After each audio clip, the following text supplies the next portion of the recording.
Hey everyone, this is Fabriello and welcome back. It's a nice and kind of chilly Saturday morning here in London, and I was thinking that it's time that I do this video. I don't know why I've been dragging it. Not because I don't know what to say, there's a lot to talk about it. So let's just go into it, and this is a discussion video on the latest game that I've beaten, which is on the Vita. Danganronpa, another episode, Ultra Despair Girls, a spin-off of the Danganronpa series by Spike Chunsoft that since I started to play it this year, and for some reason it kind of feels longer than that. But no, it's something that I started this year.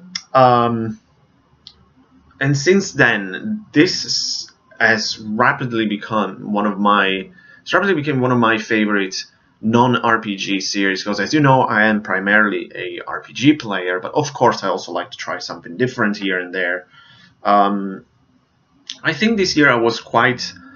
I did a good job in alternating like genres, so jumping from one RPG to, I don't know, like a Castlevania game or a visual novel game, something like that. So I was pretty proud of myself, but man, I really fell in love with the Danganronpa series, and for all the good reasons. I mean, all the insanity, the over-the-top moments, the dramatic moments, the crazy art, crazy stories. I love everything about it, and I heard a lot about it even before playing it, and the same thing can be said about Ultra Despair Girls. I mean, I've heard about it a bit, I've read something, because of course before playing a game I do some research, even though I don't watch too many videos, simply because I don't want to be spoiled and I don't want other people's opinion to influence mine.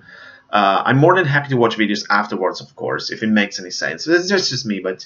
So, doing my research on Ultra Despair Girls, I knew this game was different from the previous two Danganronpas.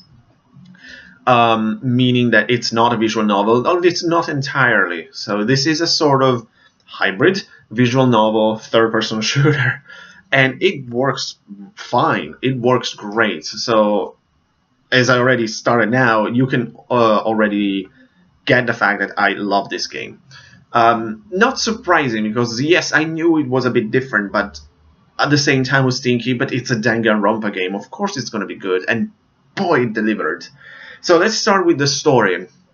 This game takes place in between the first two games, so it takes place after the first Danganronpa, Trigger Happy Havoc, and before Goodbye Despair, Danganronpa 2.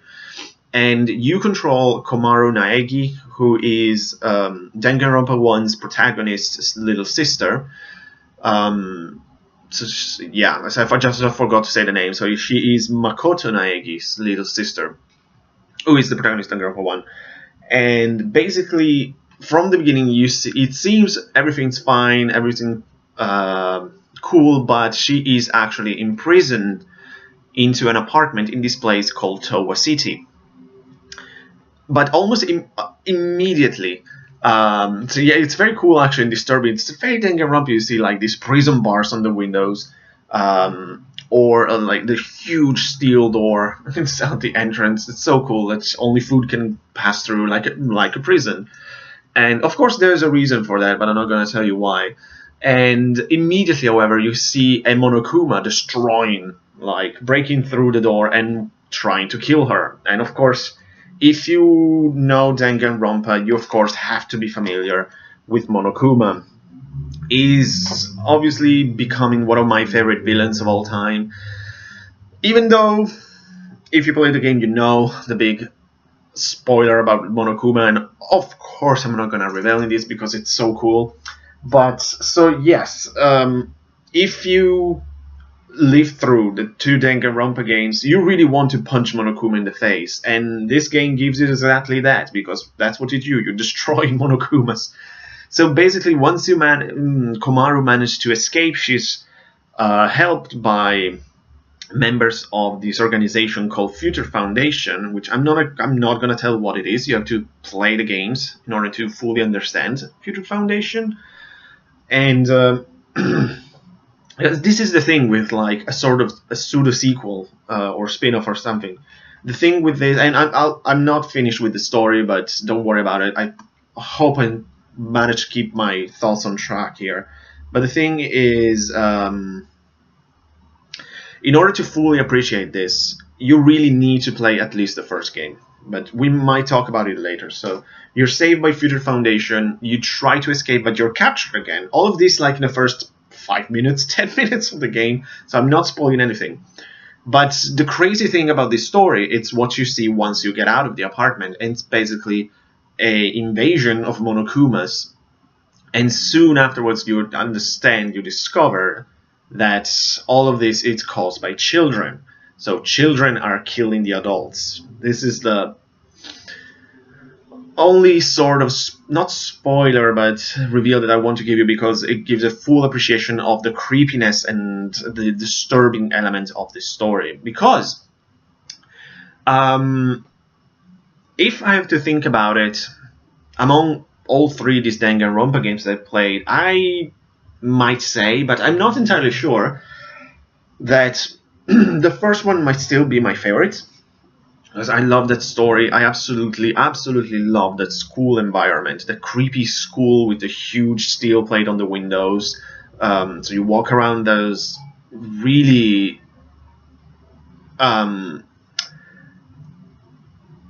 haunting like corridors with the music, which is very great and atmospheric. I mean, it's hard to beat that.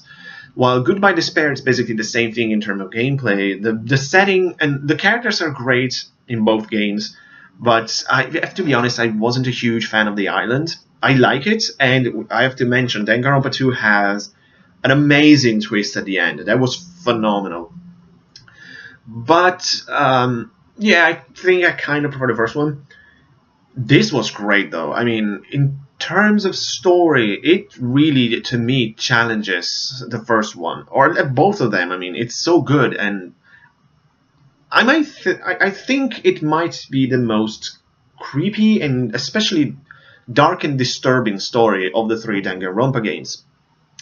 Especially because of the themes that it covers. Because, of course, also the other two games are very creepy. Just the idea of you are secluded into this place, there's no way out, the only way to have a chance is by killing each other, basically. It's crazy to think of something like this. It's really disturbing, especially when you start to discover what's actually going on. It's really one of the specialities of Danganronpa is giving you these gut punches here and there. And then, all of a sudden, this game throws really disturbing themes such as child abuse, which is very prominent in this game. And, God, it's disturbing. But it's done very well. It's not in a... Because it's something that it should be handled very carefully. And I think they did a good job in here. Because I remember, at first I was like, oh, that's very weird and very creepy in a way, especially I have to mention the Monokuma kids, of course. They are some of the most creepy characters you encounter in a game. I mean, you see these little kids wearing this really weird helmet shaped as a Monokuma head, and you're like, God, they're creepy. I hope I'll never encounter one on a dark alleyway at night. But, and then you reach the first boss, and it's starting to reveal some things about him, and you're like, oh my God, he's talking about being abused. As a whoa. So it's a very it's a very prominent theme and very important for the story. And it makes sense, especially because another thing that I want to mention on the story, it's the final villain, the final boss in another episode. And I don't want to say anything about it, just to say that the final boss here is amazing. It might even rival like the mastermind in the whole series to me in terms of evilness. It's such an evil villain, so evil, especially consider like the circumstances and everything regarding the final villain, this villain. I'm trying to be as vague as possible. But, oh my God, This is a great villain. Might be my favorite of the series. It's really hard to say because I love the villain in Trigger Happy Havoc, and also like in Goodbye Despair. I cannot wait to play the third one, of course. I still need to play Danganronpa 3, but I really love it. The final villain plus Kurokuma, oh, that was gold. But apart from that, so soon afterwards, Komaru managed to. She's forced to take part of this demon hunting game, which is basically hunt and kill the adults. That's the game. And immediately she encounters the other protagonist of the story, who is Toko Fukawa, another character from the first Danganronpa. So they join forces, and together they manage to find a way to escape this nightmare. So this is the general story. I hope I wasn't too vague or too. I didn't jump from one thing to the other, but it kind of was necessary to give a full appreciation. And let me tell you, it is a great story, but you have to play the game to experience. And it's not a very long game. It took me exactly 20 hours and 2 minutes or something.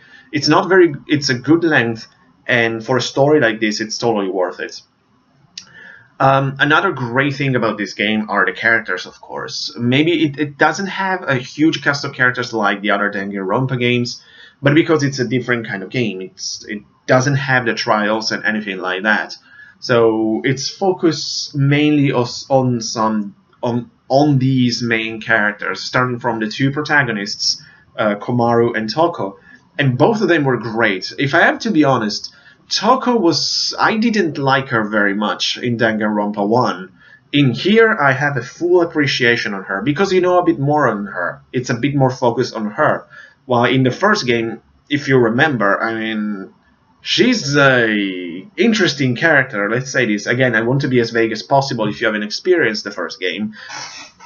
But in here, she is a great companion for Komaru, and I really, really like the interaction between them. That's great stuff. I mean, to see them progressively becoming friends, and by the end of the game see their friendship fully flourished, it's really fulfilling, I have to say. Especially considering all the madness that's going around, that it's happening around them. And one thing I have to mention about Toko are, of course, her fantasies. I mean, here and there, because if you play the first game, you know that she develops a weird obsession towards another character in the first game, who is Byakuya Togami. And she's obsessed with him. And here and there she has this basically wet dream about him. She has these fantasies, and they are hilarious. It's one of the best parts of the game, because the way they're developed, you see her like all like this, and start like dreaming while she's awake, and also the way they deliver these scenes. It's funny because they are basically very stylized as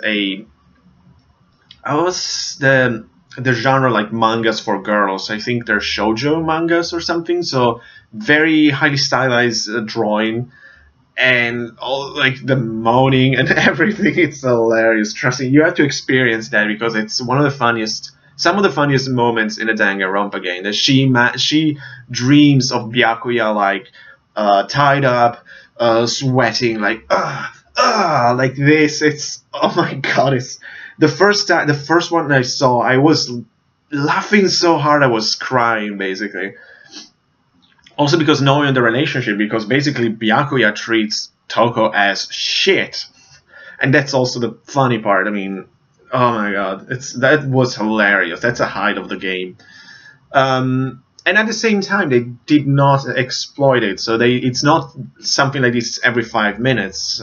Luckily, I would say, even though they're hilarious, but if they use it too much, it loses its charm, I would say. But it sounds weird, but trust me, they're hilarious. Also, I have to say, the villains are great.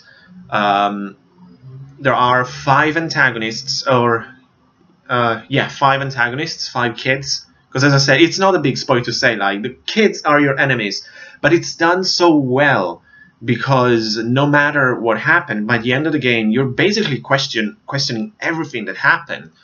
Because yes, they've done horrible things, but is it possible to justify it in a way? I mean, that's, I think, the sign of a great game. It raises questions. I mean, sure, they kill the adults, but they also been badly abused by adults. But does this justify what they've done or not? And of course, as I already mentioned, the final villain, the final boss of the game. Oh my god, it's absolutely a phenomenal villain. I really like it. It's so evil. The gameplay. Let's move to the game because I'm afraid of giving spoilers, so I have to control myself and my blabbering. So, but definitely great characters, both on the good side and the bad side. And as I said, there are both characters from the first game. There are some characters from the second game already, and new characters that I introduced. So it's a great cast of characters overall. Of course, I have to mention Shirokuma and Kurokuma. They're very funny. I have to say, especially Kurokuma. So like this all black version of Monokuma, dressed like a hip hop singer and basically swearing all the time. It was a lot of fun actually, and that such a great side character. I love Kurokuma. I would like to have Kurokuma as a companion in one of these games, but that's tricky to do. So the gameplay, as I mentioned before, this is nothing like your traditional Danganronpa game. So it's not entirely a visual novel, even though it has heavy visual novel elements. So a lot of dialogue, a lot of exposition and story, but it's done very well, as a visual novel should do. And with this, throws a third-person shooter game. So basically at the beginning of the game, Komaru receives this hacking gun, which is a sort of megaphone, with which she can actually shoot down the Monokumas using truth bullets. You have 8 different kind of ammunition for this gun that you discover progressively through the game. All of them with different effects. So from the first bullet, which just breaks the Monokumas, to bullet that allows you to activate electronic stuff, like from cars or arcade machines and stuff like that. Another one, for example, allows you to take control of the Monokumas, which is very cool. I think another one that pushes the enemy. There are 8 different kinds, all very useful.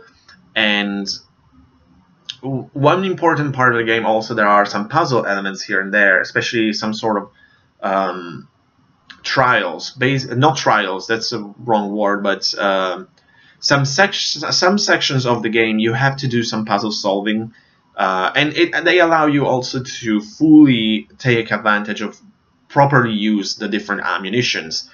Basically, you have a challenge that you have to solve, like, for example, kill all the Monokumas in one shot, because you have to move, I don't know, for example, you have to move a Monokuma to a certain spot, then move a car that will activate an explosion, something like that.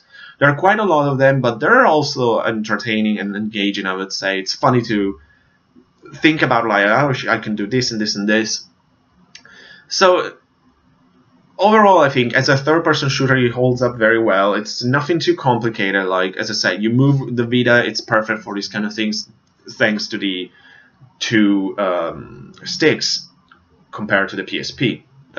For example, this would not work very well on the PSP because it has only 1 stick. You move Komaru with the left stick. She points the gun with the L shoulder button and fire with the R button. And also an important part of the game, that you can take control of Toko, and she has her special ability. Again, if you play Danganronpa 1, you know what her ability is, but you can use her only for a limited amount of time. But at the same time, as you kill the Monokumas, you also can level up. And it's not that this game has, other than this is the only RPG element of the game, but simply because by leveling up, you have the possibility of equipping more skills. It's not that you do more damage. It's not that by being level 70 you have more life. No, it's very, very basic stuff, because as you explore the world, you can find more and more skills which are very useful, like the skills that can increase your health, the stun gun batteries, the amount of items that you can receive from the Monokumas, and stuff like that. So the more you level up, the more skills you can equip. Also, one thing that I have to mention is the fact that this game is, like the others, entirely voice acted, but another episode did it interesting, meaning that the whole game is in English. And, well, first and foremost, the voice acting is excellent, I think, for the most part. I mean, maybe some of the kids were a bit over the top or something, but it works fine considering the characters. But especially like the main characters, I would say, like Komaru, Toko, and the main villain, I think their voices were perfect. However, this is not a complaint. It's just like, personally, I would prefer having the possibility of choosing the language between English and Japanese. Because I say, even though the dub was excellent, I would have liked the option at least. I keep mentioning every time I raise this question, and I don't understand why these Japanese developers cannot do the same thing as Odin Sphere left Thrysir on the PS Vita and PS4, meaning that you can have the option. You can see which one you prefer the most, and then choose between Japanese and English. Like, for example, in Odin Sphere, I played an entire chapter in Japanese, then something more, like replayed it in English, and at the end I decided to go with the English one because the voice acting was really, really good. It's not a complaint, as I said, it's just a personal preference. It's something I really would like the option in, ideally, every Japanese game, because I love, in general, I'm not a huge fan of dubbing in like games, anime, stuff like that, but I don't mind it. I mean, I've listened to like so many animes in English or Italian even. Imagine that. Or video games, the same thing. So it's not that I hate dubbing, but I would like the option. That's the only thing. The music. I almost forgot about it. It's a good soundtrack.